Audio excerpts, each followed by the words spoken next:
Hello everybody, today in front of me I have Samsung Galaxy Tab A7 Lite, and in this video we would like to demonstrate that you can set the screen timeout value to never on this device.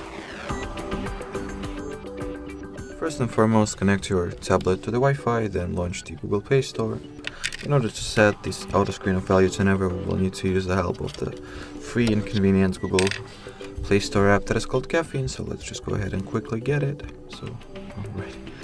Enter the caffeine at the search bar, like so. That is exactly the app that we were looking for, so let's tap on this green install button and wait for the caffeine to get downloaded and installed respectively.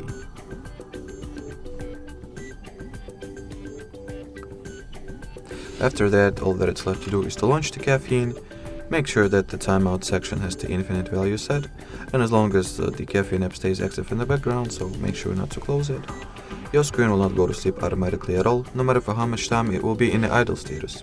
So, that would be it. Thanks for watching, and bye bye.